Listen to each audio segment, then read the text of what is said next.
The roar of the crowd is a deep rumble, pulsing through stone walls, a call to blood and battle. You can feel it, thousands of eyes waiting, watching, ready for the spectacle that will unfold. Armor clings to your chest, pressing down with a weight you've carried countless times before. The gladius feels warm in your grip, the worn leather wrapped tight against the steel, your only true ally in the fight to come. The smell of blood and sweat fills the air, so thick it almost chokes you. But today you stand as a gladiator, and a gladiator never surrenders. For over 5 centuries, gladiators were Rome's ultimate warriors, icons of strength, bravery, and defiance in a world ruled by emperors and elites. These men, and sometimes women, were often slaves, prisoners, or volunteers driven by debt or ambition.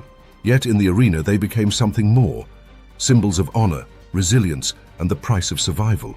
Today, we're counting down the 10 most famous gladiators of ancient Rome, legends whose names are still whispered centuries later. Each story reveals not only their bravery, but the brutal reality of life within the empire. Let's begin. At number 10, we have Hermes, a gladiator whose adaptability became his greatest weapon. A mirmillo by trade, Hermes was trained to wield the gladius and shield, yet he was a man who defied convention.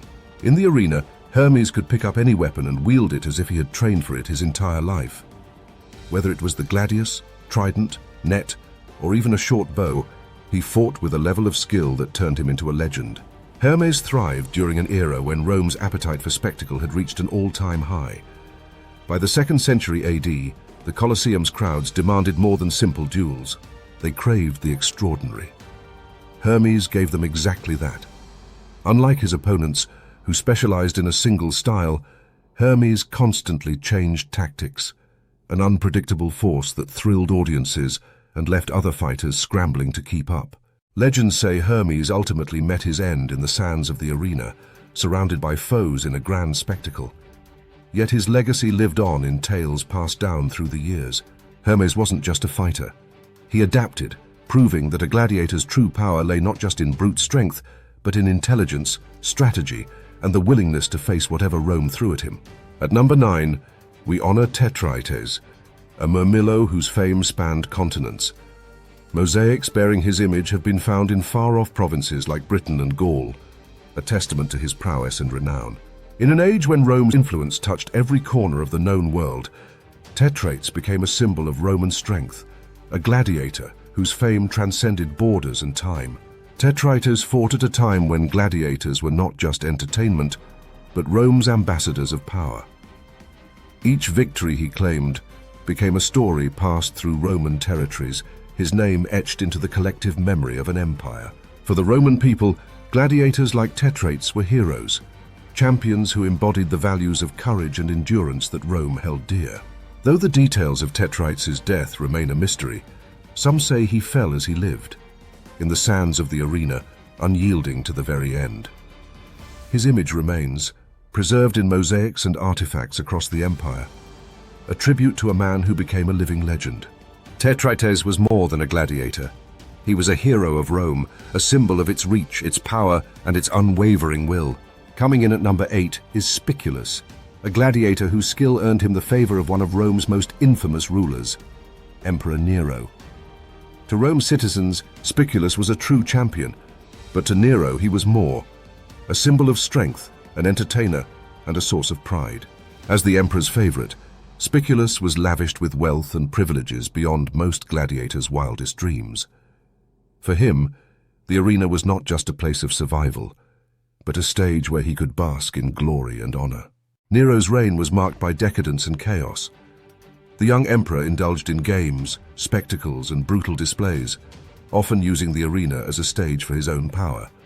Gladiators like Spiculus became tools of propaganda, symbols of the strength and control Nero wished to project to the Roman people.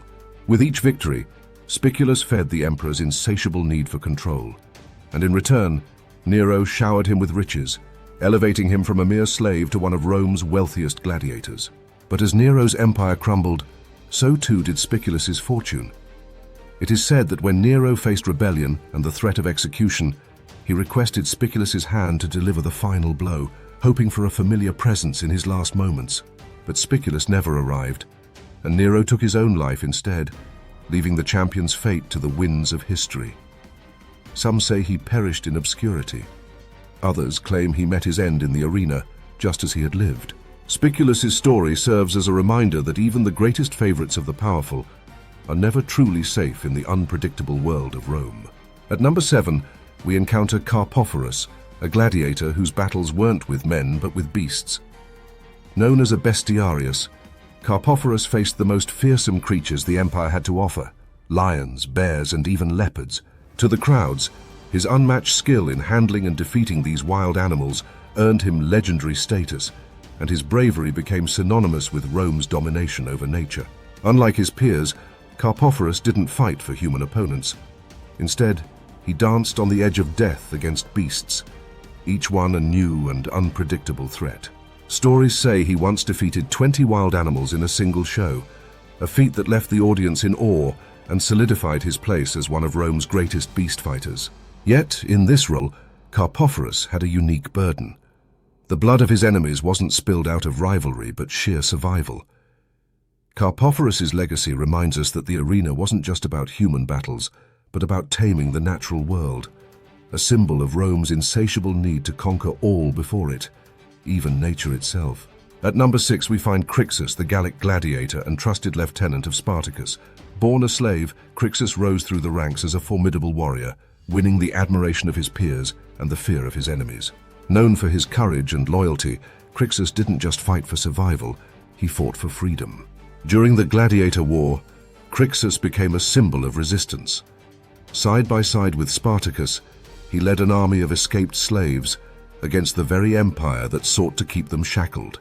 While Spartacus represented strategy, Crixus was the embodiment of raw power and bravery. His life came to a tragic end when he split from Spartacus to pursue his own campaign and met defeat. Yet, even in death, Crixus's legacy endured. He wasn't just a gladiator, he was a warrior who dared to defy Rome itself, a testament to the power of resistance and the human spirit's unbreakable will. At number 5, we find not one but two gladiators, Priscus and Verus. Their story is unique, for they were rivals who found glory together. Both were slaves turned gladiators, skilled in the ways of the sword and shield. In one of the most famous duels in Rome's history, they faced off in a battle that would end not in death but in mutual respect. Their duel was arranged as part of Emperor Titus's grand opening of the Colosseum. As the fight wore on, the two gladiators fought with unmatched skill and resolve, each refusing to yield. In the end, both men laid down their weapons in an act of respect, and the emperor, moved by their honor, granted them freedom. Priscus and Verus remind us that the arena wasn't always about death. Sometimes it was about dignity, respect, and the bonds forged through struggle. Their story became a rare tale of triumph, one where two men found freedom through bravery and honor.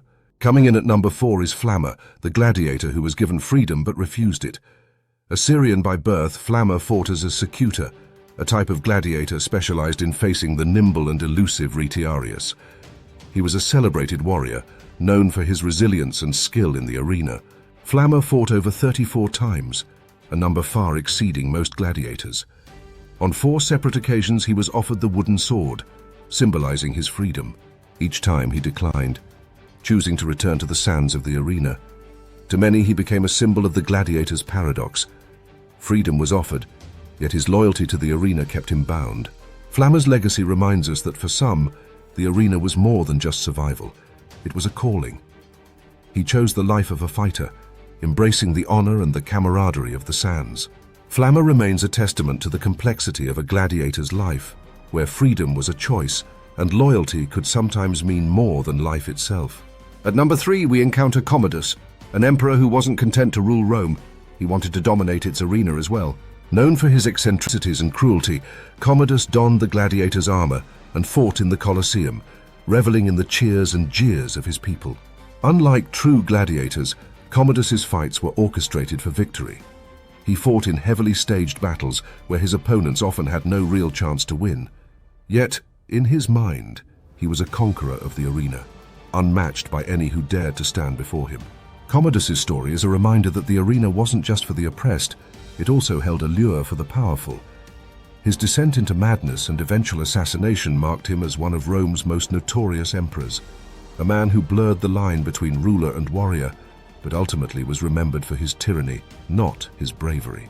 In the second spot, we have Marcus Atilius, an amateur gladiator who quickly became a legend.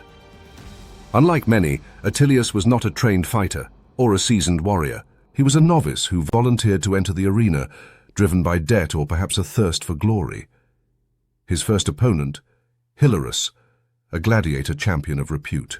Against all odds, Atilius defeated Hilarius in a shocking upset.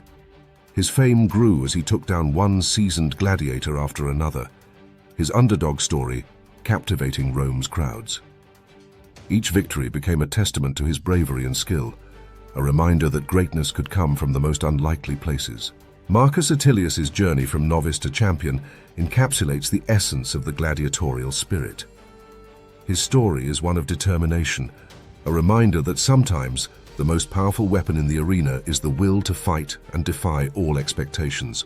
And finally, at number 1, we have Spartacus, the Thracian gladiator, who became a symbol of rebellion and defiance against Rome itself. Spartacus's story is the most legendary of all, a warrior enslaved and forced into the arena, only to lead one of the largest slave uprisings in Roman history. Under his leadership, a small band of gladiators grew into a massive army of rebels, challenging the might of the Roman legions. For years, Spartacus and his forces defied capture, outmaneuvering and defeating Roman soldiers in battle after battle. To the Roman elite, he was a menace. To the oppressed, he was a hero. Spartacus's end was tragic. As he fell in battle, his rebellion ultimately crushed by the overwhelming power of Rome. Yet his legacy lived on. Spartacus wasn't just a gladiator.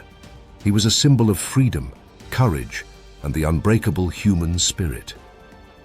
His story reminds us that even in the darkest times, there are those who dare to defy and stand against tyranny. The legacy of these gladiators lives on, their courage and defiance captured in stories that continue to inspire. Which gladiator's story resonated with you the most? Let us know in the comments. And if you enjoyed this journey through the sands of the arena, don't forget to like, share, and subscribe to History Crossroads. Join us for more stories of bravery, rebellion, and the lives that shaped our history. Until next time, may the echoes of the Colosseum remind us of those who dared to fight against fate and forge their own legends.